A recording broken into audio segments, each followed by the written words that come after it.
Hay historias del narcotráfico que parecen sacadas de una película, capos que dominan territorios completos, guerras entre cárteles, millones de dólares moviéndose en la sombra, pero pocas veces nos detenemos a pensar en algo más inquietante. ¿Qué es lo que pasa cuando el crimen organizado no está únicamente fuera del gobierno, sino dentro de él?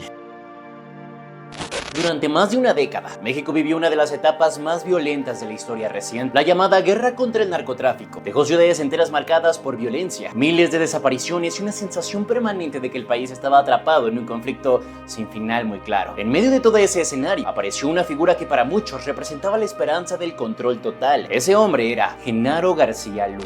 Durante años, fue considerado el principal estratega de seguridad del país, dirigía operativos federales, coordinaba agencias de inteligencia y tenía acceso directo a la información más sensible del gobierno mexicano. Si alguien tenía la capacidad de enfrentar a los cárteles, muchos pensaban que era él. Su imagen pública era la de un tecnócrata de la seguridad, un hombre serio, reservado, con un discurso centrado en inteligencia policial, tecnología y estrategia. No era el típico policía de uniforme, era algo más diferente, un arquitecto de la guerra contra el narcotráfico. Pero con el paso del tiempo, empezaron a surgir rumores, primero en círculos políticos, luego entre periodistas de investigación y finalmente dentro de agencias internacionales, rumores que insinuaban algo extremadamente delicado, que el hombre encargado de combatir a los carteles podría estar trabajando para uno de ellos. Durante mucho tiempo, estas acusaciones parecían imposibles de probar. García Luna seguía ocupando cargos cada vez más importantes, acumulando poder dentro del gobierno mexicano y construyendo una red de influencias que parecía casi intocable. Sin embargo, todo cambió cuando fue arrestado en Estados Unidos en 2019. Después de un largo proceso judicial en 2023, un jurado estadounidense lo declaró culpable de conspirar contra el cartel de Sinaloa, ya que él se dedicaba exclusivamente a facilitar el tráfico de cocaína hacia Estados Unidos.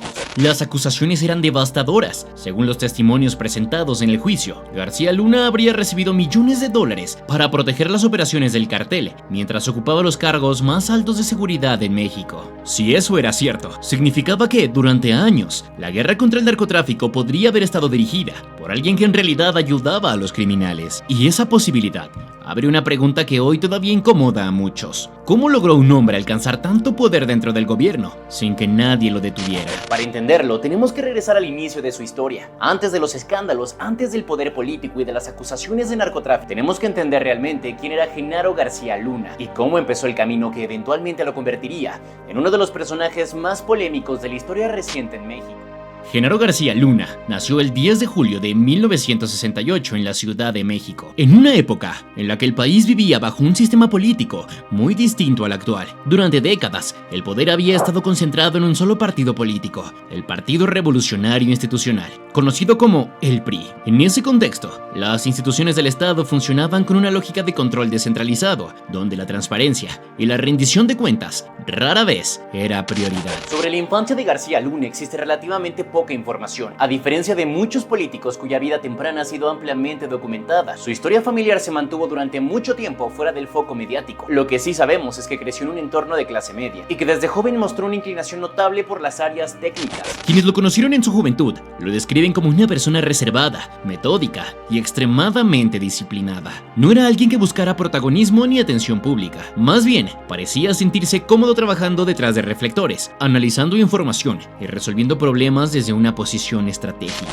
Este rasgo de personalidad sería muy clave más adelante en su carrera, mientras otros funcionarios construían una reputación a través de discursos políticos o presencia mediática. García Luna comenzaba a desarrollar una habilidad distinta, entender cómo funcionaban las estructuras del poder desde adentro de él. En lugar de seguir una carrera militar o policial, decidió estudiar ingeniería mecánica en la Universidad Autónoma Metropolitana. En apariencia, esta decisión no tenía relación directa con el mundo de la seguridad pública, pero en realidad sería fundamental para su futuro. Durante la década de los 80 y 90, los gobiernos comenzaron a entender que combatir el crimen organizado no dependía únicamente de una fuerza policial, también requería algo más sofisticado: inteligencia, análisis de datos y sistemas tecnológicos capaces de rastrear redes criminales complejas. El perfil de García Luna encajaba perfectamente con ese nuevo enfoque. Era un profesional con formación técnica, capaz de entender sistemas y estructuras muy fuertes de información, y este tipo de habilidades empezaba a ser cada vez más valiosa dentro de una agencia de seguridad de un estado. A principios de los años años 90, comenzó a trabajar dentro de las estructuras de inteligencia del gobierno mexicano. Su entrada al mundo de la seguridad nacional ocurrió a través del Centro de Investigación y Seguridad Nacional, conocido como CISEN,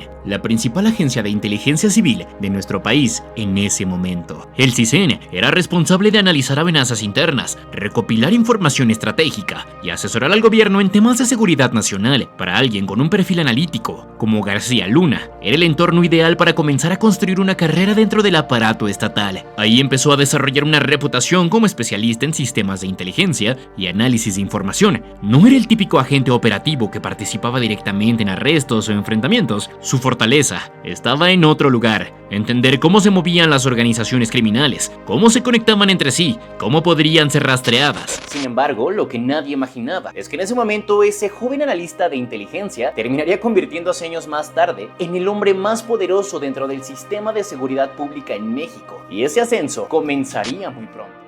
A principios de los años 90, México comenzaba a enfrentar una realidad que hasta ese momento había parecido relativamente oculta. El narcotráfico ya no era un fenómeno aislado, ni un problema local. Las organizaciones criminales estaban creciendo rápidamente, acumulando recursos, armamento y una capacidad de operación que empezaba a desafiar al propio Estado. En ese contexto, el gobierno mexicano comenzó a fortalecer sus estructuras de inteligencia. Fue en ese momento cuando Genaro García Luna empezó a abrirse camino dentro de las instituciones de seguridad nacional. Su ingreso dentro del Centro de Investigación y Seguridad Nacional, conocido como CISEN, marcó el inicio de su carrera dentro del aparato de inteligencia del Estado mexicano. El CISEN era, en esencia, la agencia encargada de recopilar información estratégica para el gobierno, analizar riesgos internos y vigilar amenazas que pudieran comprometer al país. Dentro de esa institución, García Luna no era un agente operativo que participara directamente en arrestos o persecuciones. Su papel era mucho más ligado al análisis técnico y manejo de información. Trabajaba con bases de datos, sistemas de inteligencia y métodos de recopilación de información que permitían entender cómo operaban las organizaciones criminales. Este enfoque lo diferenciaba de muchos perfiles tradicionales dentro de las fuerzas de seguridad. Durante esos años, comenzó a desarrollar una reputación particularmente entre sus superiores. Quienes trabajaron con él lo describían como alguien extremadamente metódico, obsesivo con los detalles y con una gran capacidad para organizar grandes cantidades de información. No era un funcionario carismático, ni alguien que buscara protagonismo mediático. Más bien, parecía sentirse cómodo en los espacios donde se analizaban datos, se cruzaban informes y se diseñaban estrategias desde la sombra. Ese perfil técnico coincidía con una transformación importante dentro del propio gobierno mexicano. A finales de los años 90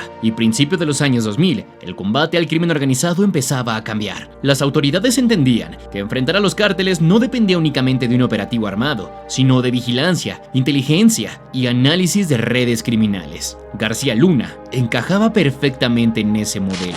Mientras muchos agentes tradicionales provenían del ámbito policial o militar, él representaba una nueva generación de funcionarios con formación técnica y una visión más estratégica. Esto le permitió empezar y escalar posiciones dentro de la estructura de seguridad relativamente rápido. Pero el verdadero punto de inflexión en su carrera llegaría en un cambio político que transformaría al país.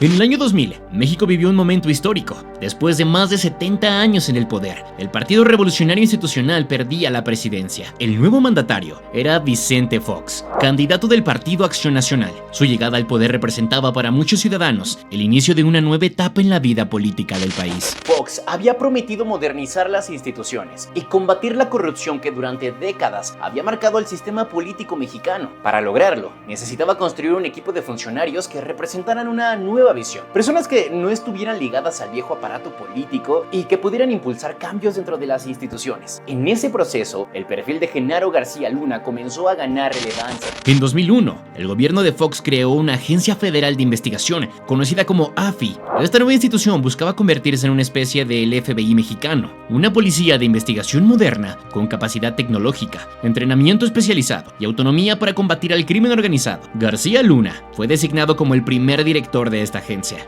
Ese nombramiento cambió completamente la posición dentro del gobierno. De ser un analista relativamente discreto dentro del sistema de inteligencia, pasó a convertirse en una figura central dentro de la estrategia de seguridad del país. Desde la AFI, comenzó a construir una imagen pública muy particular. Los operativos dirigidos por la agencia eran presentados como acciones espectaculares contra el crimen organizado, arrestos importantes, decomisos de droga, rescates de secuestro. Cada uno de estos eventos reforzaban la percepción de que el gobierno finalmente estaba logrando logrando avances contra la lucha del crimen organizado. Al mismo tiempo, García Luna empezó a consolidar relaciones dentro de los círculos políticos y de seguridad más importantes del país. Su cercanía con altos funcionarios del gobierno federal, claro que le amplió su influencia dentro de las instituciones encargadas de la seguridad pública. Sin embargo, mientras su reputación también crecía dentro del gobierno, comenzaban a surgir muchas críticas. Periodistas y analistas de seguridad empezaron a cuestionar ciertos operativos de la AFI que parecían estar cuidadosamente montados por los medios de comunicación. Algunos reportajes señalaban inconsistencias en ciertas detenciones y sugerían que algunos operativos podían haber sido manipulados para construir una narrativa favorable al gobierno. En ese momento, esas acusaciones no tuvieron mayor impacto. García Luna seguía siendo visto como una figura eficaz dentro del aparato de seguridad del Estado, y su carrera continuaba avanzando. Pero con el paso del tiempo, algunos de estos cuestionamientos empezarían a cobrar un significado mucho más inquietante, porque mientras su poder crecía dentro del gobierno mexicano, también empezaban a circular rumores mucho más delicados de él dentro del mundo del narcotráfico. Rumores que insinuaban que el nuevo superpolicía de México podría estar jugando de ambos lados del tablero. En ese momento nadie tenía una prueba clara, pero las sospechas ya habían comenzado a aparecer. Y en los años siguientes, el poder de Genaro García Luna alcanzaría un nivel que pocos funcionarios de seguridad habían tenido antes. A mediados de la década del 2000, México se encontraba en un punto de inflexión. El narcotráfico ya no era únicamente un fenómeno criminal, se había convertido en una fuerza capaz de desafiar abiertamente al Estado. Los cárteles controlaban rutas internacionales de droga, tenían redes de corrupción dentro de distintas instituciones y en algunas regiones del país operaban prácticamente con total libertad. En ese momento, la presión política para mostrar el resultado comenzó a crecer. El gobierno necesitaba demostrar que tenía la capacidad de recuperar el control, y fue entonces cuando la figura de Genaro García Luna empezó a ganar todavía más relevancia dentro del aparato de seguridad del país. Durante su etapa al frente de la Agencia Federal de Investigación, García Luna había construido una imagen muy particular, la de un funcionario moderno, técnico, obsesionado con el uso de la inteligencia y la tecnología para combatir al crimen organizado. Esa narrativa encajaba perfectamente con la necesidad política de mostrar una estrategia distinta frente a los cárteles, pero el verdadero salto en su carrera llegaría con un cambio de gobierno. En 2006, después de una elección presidencial extremadamente cerrada, llegó al poder Felipe Calderón. Su triunfo electoral fue uno de los más disputados en la historia del país, y desde el primer momento, su administración enfrentó un problema de legitimidad política. Necesitaba demostrar autoridad rápidamente, necesitaba enviar una señal clara de que su gobierno tenía control del Estado, y encontró esa oportunidad con la famosa lucha contra el narcotráfico. Apenas unas semanas después de asumir la presidencia, Calderón lanzó una estrategia que marcaría profundamente al país durante los siguientes años, la llamada guerra contra el narco. Miles de soldados fueron desplegados en distintas regiones del país para combatir directamente organizaciones criminales. Pero detrás de esa estrategia militar también era necesario un arquitecto civil de seguridad, alguien que coordinara inteligencia, policía federal, operativos y sistemas de información. Ese papel claramente lo iba a asumir Genaro García Luna. Calderón lo nombraría secretario de Seguridad Pública, uno de los cargos más poderosos dentro del gabinete federal en materia de seguridad. Desde esa posición, García Luna tenía bajo su control a la Policía Federal, los sistemas de inteligencia policial y gran parte de la estrategia operativa contra el crimen organizado. En términos prácticos, se convirtió en el hombre encargado de dirigir la guerra contra los cárteles. El poder que concentró en ese momento era enorme. Controlaba a miles de agentes federales, tenía acceso a información estratégica sobre las operaciones de distintas organizaciones criminales, coordinaba acciones con el ejército y con agencias internacionales, incluyendo agencias estadounidenses encargadas del combate al narcotráfico. En muchos sentidos, García Luna se convirtió en una especie de zar de seguridad en México. Desde el punto de vista político, su figura resultaba muy útil para el gobierno. Representaba la imagen de un tecnócrata eficiente que estaba enfrentando cárteles con una estrategia moderna basada en inteligencia y coordinación institucional. Pero al mismo tiempo, su poder también empezaba a generar inquietud, porque cuando una sola persona concentra tanto control sobre las instituciones de seguridad, el margen para operar sin supervisión es enorme. Y en ese contexto, comenzaron a aparecer algunas de las primeras acusaciones públicas en su contra. Uno de los episodios que marcaría el inicio de esta sospecha ocurrió en el 2008. Ese año fue arrestado en México Alfredo Beltrán Leiva, uno de los líderes del cartel de los Beltrán Leiva, organización que en ese momento mantenía vínculos con el cartel de Sinaloa. Poco después de su captura, comenzaron a circular versiones dentro del propio mundo criminal que acusaban directamente a García Luna de proteger a ciertos grupos del narcotráfico mientras combatía a otros. Según esas versiones, algunos cárteles habrían recibido protección institucional, mientras que sus rivales eran perseguidos con mayor intensidad. En ese momento, estas acusaciones parecían parte de las rivalidades rivalidades entre organizaciones criminales. Y dentro del gobierno las críticas eran más como un intento de desprestigiar la estrategia de seguridad nacional. Pero el contexto cada vez era más complejo. La violencia en el país comenzó a aumentar de forma dramática. Los enfrentamientos entre cárteles se intensificaron, las ejecuciones comenzaron a multiplicarse y en muchas regiones la situación parecía empeorar en lugar de mejorar. Esto generaría una pregunta muy incómoda para muchos analistas de seguridad: si el gobierno estaba golpeando tan fuerte a los cárteles, ¿por qué la violencia seguía creciendo? Algunos investigadores comenzaron a plantear una hipótesis que en ese momento parecía demasiado peligrosa: que la estrategia del gobierno podía estar alterando el equilibrio entre organizaciones criminales. En otras palabras, que al perseguir con mayor fuerza a ciertos grupos y debilitar a otros, el Estado estaba influyendo directamente en la lucha interna contra estos cárteles. Pero si eso era cierto, significaba que el gobierno no solo estaba combatiendo al narcotráfico, también estaba afectando a quien tenía la ventaja dentro de ese mundo criminal. Y ahí es donde la figura de García Luna comenzaba a volverse cada vez más controversial, porque mientras su poder dentro del gobierno crecía, también empezaban a aparecer testimonios que sugerían algo mucho más grave. Testimonios que señalaban que el hombre encargado de dirigir a la guerra contra el narcotráfico podría estar colaborando con uno de los cárteles más poderosos del país. En ese momento, esas acusaciones todavía parecían imposibles de probar, pero con el paso de los años comenzarían testigos a hablar, y lo que dirían cambiaría por completo la historia de Genaro García Luna.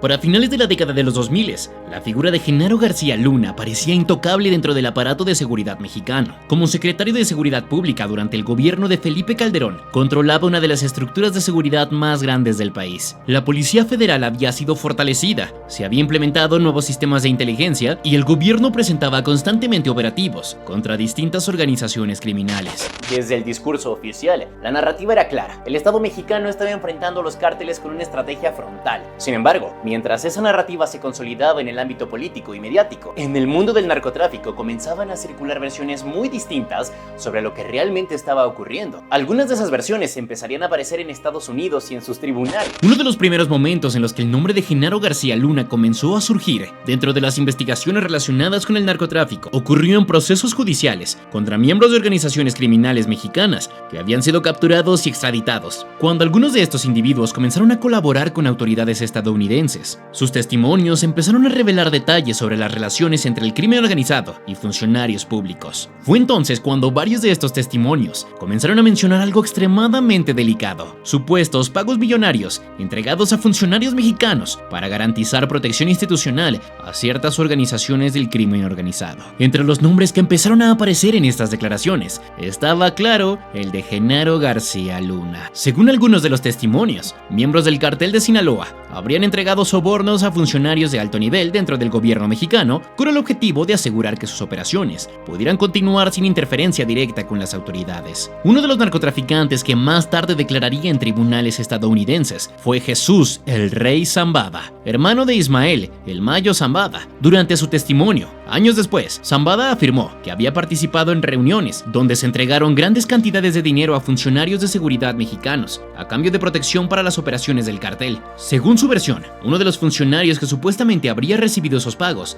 era Genaro García Luna. De acuerdo con ese testimonio, los sobornos habrían alcanzado cifras millonarias. El objetivo, según las declaraciones, era asegurar que las autoridades mexicanas dirigieran sus operativos contra organizaciones rivales mientras permitían que el cartel de Sinaloa continuara expandiendo sus operaciones. Estas acusaciones eran completamente explosivas. Si eran ciertas, significaba que la estrategia de seguridad mexicana podía haber estado profundamente comprometida desde adentro. No se trataría simplemente de corrupción aislada dentro de ciertas corporaciones policiales, sino de una posible infiltración de los niveles más altos del aparato de seguridad. Pero en ese momento, muchas de estas acusaciones todavía parecían lejanas para el público mexicano. Gran parte de los testimonios se presentaban en cortes estadounidenses y no siempre recibían la misma atención dentro de México. Además, el propio gobierno mexicano defendía firmemente la integridad de su estrategia de seguridad y la reputación de sus funcionarios. Durante esos años, García Luna continuó ocupando uno de los cargos más importantes dentro del gabinete de seguridad. Seguía participando en reuniones internacionales, coordinando operativos como organizaciones criminales y representando al gobierno mexicano en discusiones sobre cooperación en materia de seguridad contra Estados Unidos. Sin embargo, dentro de ciertos círculos de investigación y periodismo, las sospechas comenzaban a crecer. Algunos periodistas mexicanos empezaron a publicar investigaciones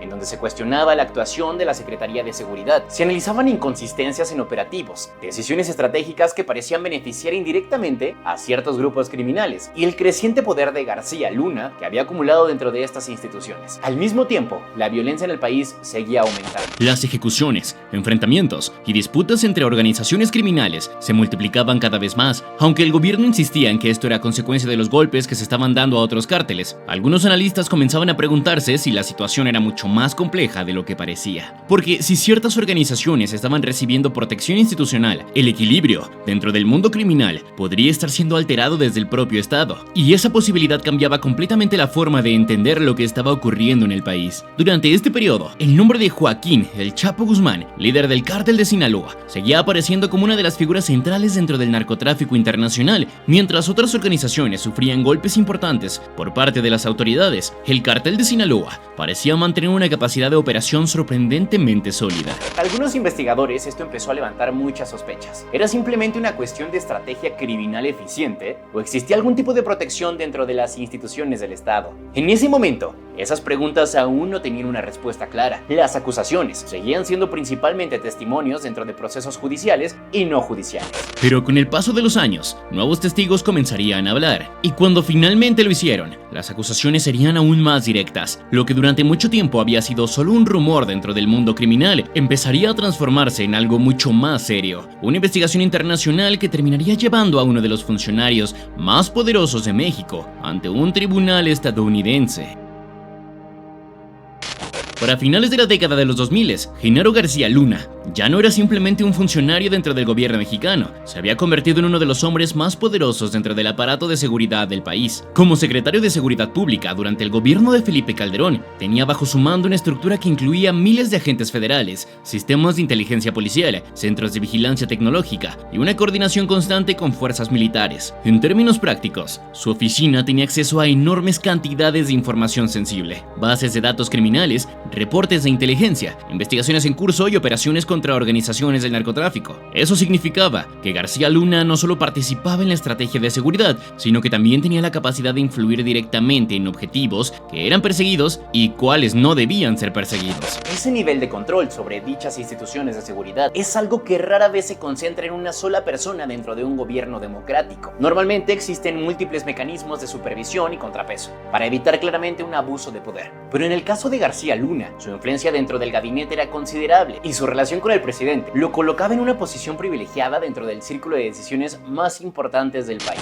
Durante estos años, también se impulsaría una transformación importante dentro de la Policía Federal. La corporación fue ampliada y equipada con tecnología que buscaba modernizar las capacidades del Estado frente al crimen organizado. Se construyeron centros de inteligencia, sistemas de vigilancia y plataformas de análisis de información que, en teoría, permitirían anticipar movimientos de organizaciones criminales. Uno de los proyectos más ambiciosos de esa etapa fue la creación de sistemas tecnológicos de seguridad y monitoreo que implicaban contratos millonarios con empresas especializadas. Estos sistemas buscaban centralizar información, rastrear comunicaciones y coordinar operativos en tiempo real. Desde el discurso oficial, todo esto representaba un esfuerzo para modernizar el combate al crimen organizado, pero al mismo tiempo también significaba que enormes cantidades de recursos y poder administrativo estaban concentrados dentro de una misma estructura institucional dirigida por García Luna. Este contexto comenzó a generar cuestionamientos dentro de ciertos sectores políticos y periodísticos. Algunos analistas empezaron a señalar que la Secretaría de Seguridad Pública había adquirido una influencia inusual dentro del gobierno federal. Además de coordinar operativos contra el narcotráfico,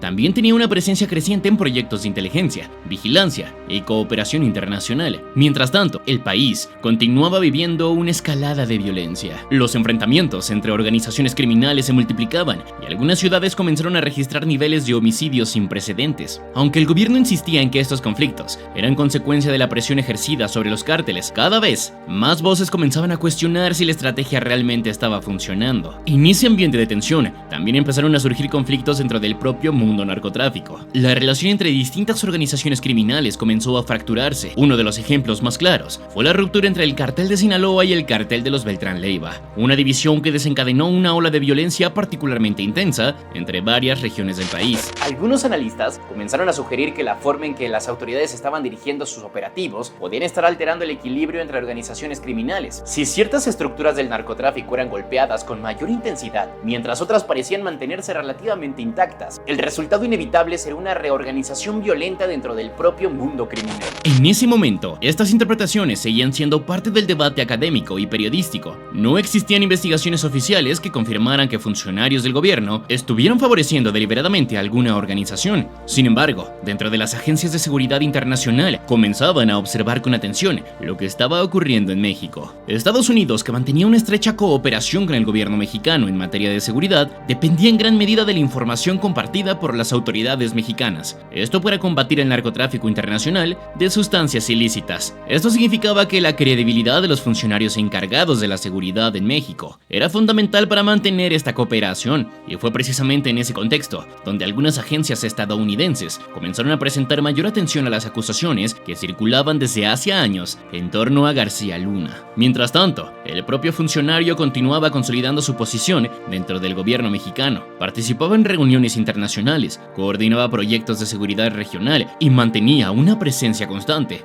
en las discusiones sobre la estrategia del crimen organizado. Para el público, su figura seguía representando al principal arquitecto de la guerra contra el narcotráfico. Pero detrás de esa imagen pública, cada vez más personas comenzaban a preguntarse algo que hasta el momento parecía impensable. ¿Qué pasaría si el hombre encargado de combatir a los cárteles en realidad había estado trabajando para uno de ellos todo ese tiempo? Esa pregunta todavía tardaría algunos años en encontrar respuesta, pero cuando finalmente comenzó a investigarse con mayor profundidad, la historia que empezó a revelarse sería mucho más compleja de lo que muchos imaginaban, porque el poder que García Luna había acumulado durante años también le había permitido construir algo más, una red de contactos, aliados y estructuras que lo protegían dentro del sistema político y el sistema narco. Pero cuando esas protecciones comenzaron a debilitarse, su caída sería inminente. El poder político tiene algo particular, rara vez es permanente, y en el caso de Genaro García Luna, su influencia dentro del gobierno mexicano estaba profundamente ligado al sexenio de Felipe Calderón. Mientras Calderón ocupaba la presidencia, García Luna mantuvo uno de los cargos más estratégicos dentro del aparato de seguridad del país. Pero como ocurre con todos los gobiernos, ese periodo tenía una fecha de caducidad. En 2012, terminó el mandato de Calderón y México volvió a vivir una transición política. Con la llegada de un nuevo gobierno, muchas de las estructuras que habían definido la estrategia de seguridad durante años comenzaron a reorganizarse. Nuevos funcionarios ocuparon posiciones clave y varias instituciones fueron reformadas o absorbidas por otras dependencias. Para García Luna, ese cambio representó el final de su etapa dentro del gobierno mexicano. Después de años de dirigir la estrategia federal contra el narcotráfico, abandonó el cargo de secretario de Seguridad Pública. A diferencia de otros funcionarios que permanecen dentro de su política, él tomó un camino distinto porque decidió salir del país. Poco tiempo después se estableció en Estados Unidos. Su traslado inicialmente no generó un escándalo político. De hecho, era relativamente común que exfuncionarios de alto nivel participaran posteriormente en proyectos académicos, consultorías o empresas relacionadas con temas de seguridad. García Luna comenzó a presentarse como especialista en seguridad y asesor en proyectos tecnológicos relacionados con inteligencia y vigilancia. Durante esos años, fundó diversas empresas dedicadas a ofrecer servicios de consultoría en materia de seguridad, análisis de riesgos y tecnología aplicada en la protección institucional. Su experiencia dentro del gobierno mexicano, especialmente en el diseño de sistemas de inteligencia y coordinación policial, le permitiría presentarse como un experto en temas de seguridad internacional. Sin embargo, mientras desarrollaba estas actividades en el sector privado, algo más comenzaba a ocurrir en segundo plano. Las autoridades estadounidenses llevaban años investigando las operaciones de distintos cárteles mexicanos dentro de su territorio. A través de capturas, extradiciones y acuerdos de cooperación judicial, múltiples narcotraficantes comenzaron a colaborar con fiscales federales en Estados Unidos. Cuando algunos de estos individuos comenzaron a declarar frente a tribunales estadounidenses, sus testimonios comenzaron a revelar detalles sobre la estructura del narcotráfico en México y las supuestas relaciones que algunas organizaciones mantenían con funcionarios públicos. Fue en ese contexto donde el nombre de Genaro García Luna volvió a aparecer en distintas investigaciones y procesos judiciales relacionados con el cartel de Sinaloa. Varios testigos comenzaron a mencionar a funcionarios de alto nivel político que, según sus declaraciones, habrían facilitado la operación del cartel durante los años más intensos de la llamada guerra contra el narcotráfico. Entre esos nombres estaba nuevamente el de Genaro García Luna. Para las autoridades estadounidenses, estas declaraciones no eran simples rumores. Cada uno de estos testimonios debía ser evaluado dentro de un proceso judicial, contrastado con otras evidencias y analizado dentro de un contexto más amplio de investigaciones sobre el narcotráfico internacional. Durante varios años, estas investigaciones avanzaron de manera discreta. Los fiscales federales comenzaron a reconstruir una posible red de relaciones entre miembros del narcotráfico y funcionarios públicos que habrían facilitado ciertas operaciones criminales. Mientras tanto, García Luna vivía en Estados Unidos y desarrollaba actividades empresariales. Desde el exterior, su figura parecía haberse alejado de la vida política. Para muchos observadores, era simplemente un exfuncionario que había decidido continuar su carrera en un ámbito privado. Pero en los archivos de investigación federal, su nombre seguía apareciendo una y otra vez. A medida que nuevos testigos colaboraban con autoridades, las acusaciones comenzaban a adquirir mayor peso. Algunas declaraciones coincidían en describir supuestos encuentros entre miembros del narcotráfico y funcionarios de alto nivel. Otros hablaban de pagos millonarios destinados a garantizar protección institucional para ciertas operaciones criminales. Durante mucho tiempo, estas piezas permanecieron dispersas dentro de distintas investigaciones, pero con el paso de los años, los fiscales comenzaron a construir un caso mucho más sólido. Un caso que no solo señalaba a operadores dentro del narcotráfico, sino también a una figura que durante años había sido considerada el principal responsable de combatirlo en México. La pregunta que empezaba a surgir dentro de las agencias de investigación estadounidenses era profundamente delicada. ¿Existían suficientes pruebas para acusar formalmente a Genaro García Luna de haber colaborado con una organización criminal? Responder esta pregunta requería años de investigación, análisis de testimonios y recopilación de evidencia. Pero cuando finalmente las autoridades tomaron una decisión, el impacto era enorme, porque el arresto de García Luna no ocurriría en México, ocurriría en Estados Unidos y marcaría el inicio de uno de los procesos judiciales más sorprendentes relacionados con el narcotráfico y la política en América Latina. Durante años, las acusaciones contra Genaro García Luna habían circulado principalmente como rumores dentro del mundo del narco o como testimonios aislados dentro de tribunales estadounidenses. Para gran parte del público mexicano, su figura seguía siendo la de un exfuncionario que había ocupado uno de los cargos más importantes en la estrategia de seguridad del país. Pero todo cambiaría en diciembre del 2019. Específicamente, el 9 de diciembre de este año, agentes federales estadounidenses arrestaron a Genaro García Luna en la ciudad de Dallas, Texas. La noticia se difundió rápidamente en medios internacionales y provocó una reacción inmediata, tanto en México como en Estados Unidos. La acusación era devastadora. Fiscales federales del Distrito Este de Nueva York lo acusaban de haber conspirado durante años con el cartel de Sinaloa para facilitar el tráfico internacional de sustancias prohibidas hacia Estados Unidos. Según el expediente judicial, García Luna habría recibido millones de dólares en sobornos a cambio de proporcionar protección institucional a las organizaciones criminales. Esto mientras ocupaba algunos de los cargos más importantes dentro del sistema de seguridad mexicano. Y las autoridades estadounidenses no estaban acusando a un policía corrupto de un nivel bajo o un funcionario intermedio dentro del gobierno. Estaban acusando al hombre que durante muchos años había sido el principal responsable de la estrategia de seguridad contra el narcotráfico en México. La magnitud del caso era difícil de dimensionar. Dirigió la seguridad pública del país. México vivió una de las etapas más violentas en su historia reciente. La llamada guerra contra el narcotráfico dejó decenas de miles de muertos, enfrentamientos constantes entre organizaciones criminales y una profunda transformación en la dinámica del crimen organizado. Si las acusaciones eran ciertas, implicaban que el arquitecto de esta estrategia podría haber estado colaborando al mismo tiempo con uno de los cárteles más poderosos del planeta. Después de su arresto, García Luna fue trasladado a Nueva York para enfrentar el proceso judicial. El caso quedó bajo jurisdicción del mismo Tribunal Federal que años antes había llevado el juicio de Joaquín Guzmán Loera, líder del cártel de Sinaloa. Ese detalle no era menor. Durante el juicio contra el Chapo, varios testigos ya habían mencionado el nombre de García Luna en relación con supuestos pagos y acuerdos con miembros del cartel. Sin embargo, en ese momento, esas declaraciones no formaban parte del proceso directo contra el exfuncionario mexicano. Ahora la situación era completamente distinta. Los fiscales federales habían reunido testimonios, documentos y otras evidencias que, según ellos, demostraban que García Luna sí había participado en una conspiración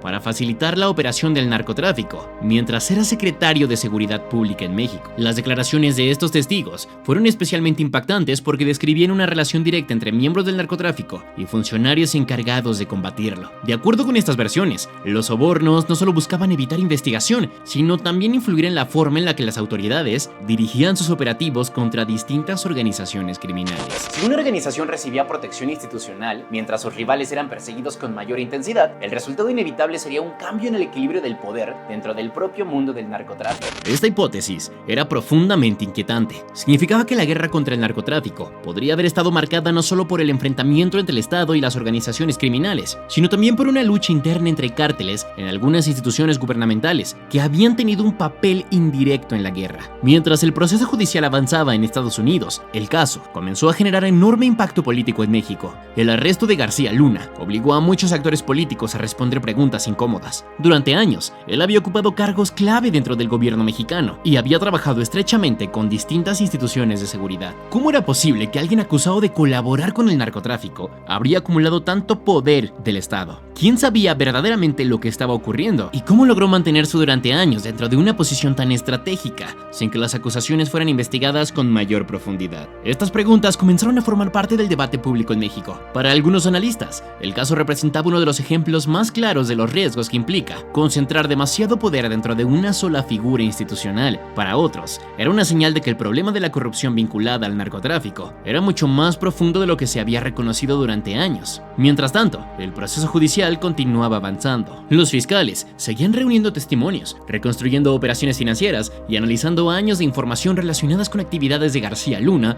dentro del gobierno mexicano. Lo que había comenzado como una investigación sobre narcotráfico internacional se había transformado en uno de los juicios más relevantes sobre corrupción política vinculada al crimen organizado de la historia reciente. Y el desenlace de ese proceso definiría finalmente las acusaciones que durante años habían circulado como rumores, pero que en realidad eran ciertos.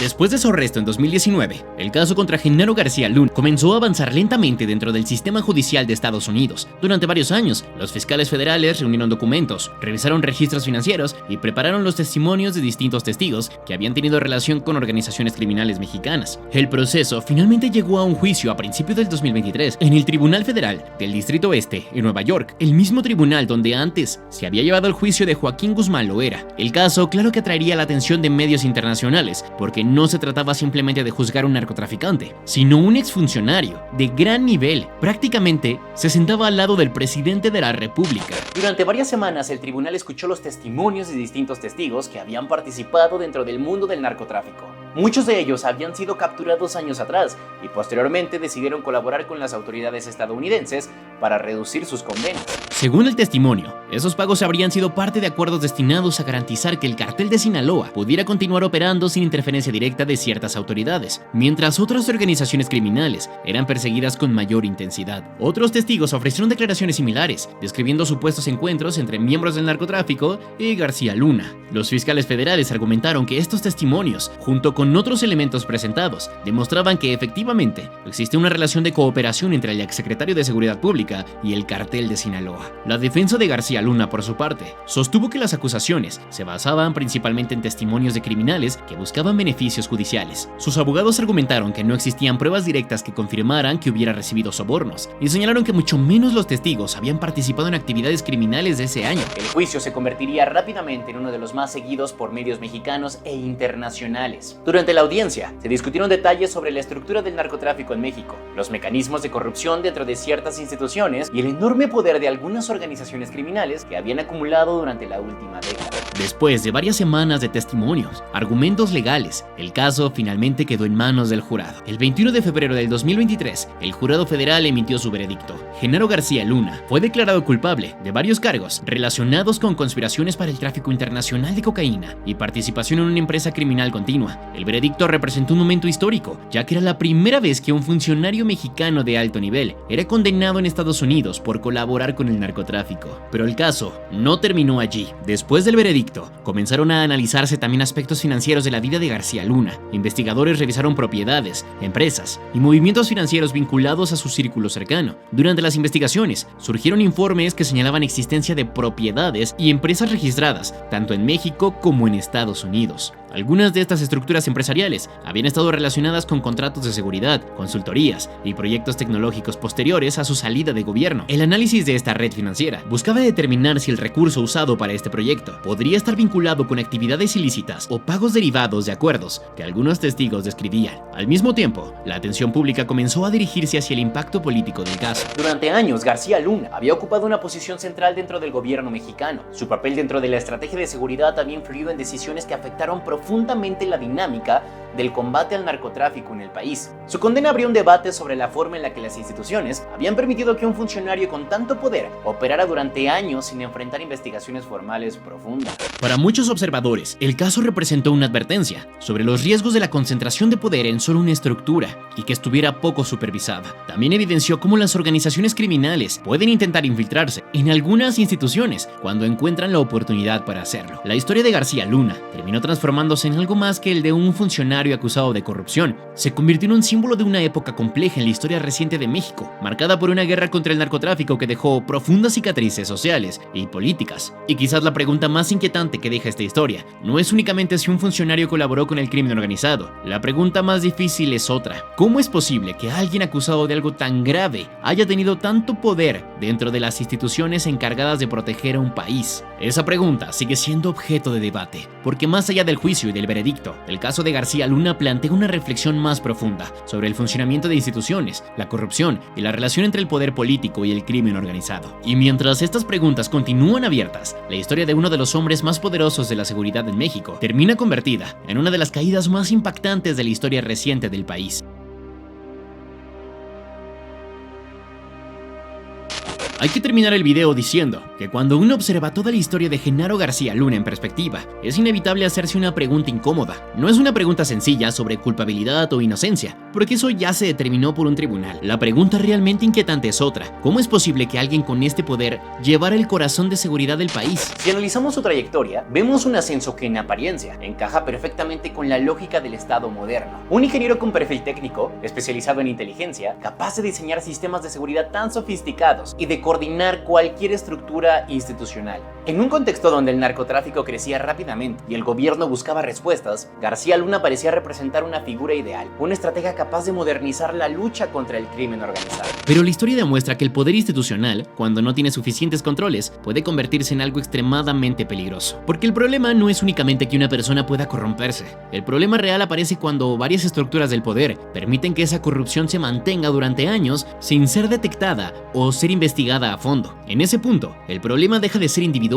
y se convierte en algo mucho más profundo, un problema del sistema completo en México. El caso de García Luna también revela algo que muchos expertos en crimen organizado han señalado. El narcotráfico no es un fenómeno criminal, es un fenómeno político, económico e institucional. Las organizaciones criminales más poderosas del mundo sobreviven gracias a su colaboración con las estructuras del poder. En el caso mexicano, la llamada guerra contra el narcotráfico transformó profundamente al país. Miles de operativos, enfrentamientos constantes y una violencia que marcó a toda una generación, pero al mismo tiempo, ese periodo también evidenció algo más complejo, que el combate al crimen organizado no depende de una fuerza únicamente, sino también de la integridad de quienes lo dirigen. Si las instituciones encargadas de combatir al crimen están infiltradas por intereses criminales, la estrategia deja de ser una guerra y se convierte en algo más confuso, una lucha donde distintas fuerzas pueden competir por la misma estructura. Y esta quizás es la lección más inquietante de la historia, porque más allá del juicio y del veredicto, el caso de Genaro García Luna nos obliga a reflexionar sobre la fragilidad de las instituciones cuando el poder se concentra demasiado y cuando los mecanismos de vigilancia no funcionan como deberían. Tal vez por eso esta historia sigue generando tantas preguntas incluso después del juicio. Preguntas sobre quién sabía realmente lo que estaba ocurriendo, sobre qué tan profundo pudo haber llegado esta infiltración institucional y hasta si el presidente era el mismo que estaba coludido con el narcotráfico. Responder estas preguntas probablemente tomaría muchos años, pero lo que sí sabemos hoy es que la historia de Genaro García Luna ya forma parte de uno de los capítulos más complejos y más polémicos en la relación entre poder político y narcotráfico en América Latina. Una historia que nos recuerda que el verdadero peligro no siempre viene de quienes están fuera del sistema. El peligro aparece cuando quienes deberían de proteger a las instituciones terminan utilizándolas para algo completamente distinto. Y quizás la pregunta más importante que queda después de todo esto que vimos es la que cada sociedad hace cuando se enfrenta a casos como este. ¿Qué tan fuertes son realmente nuestras instituciones frente a la tentación del poder y del dinero. Porque al final la lucha contra el crimen organizado no solo se libra en las calles, también se libra dentro de las propias estructuras del Estado.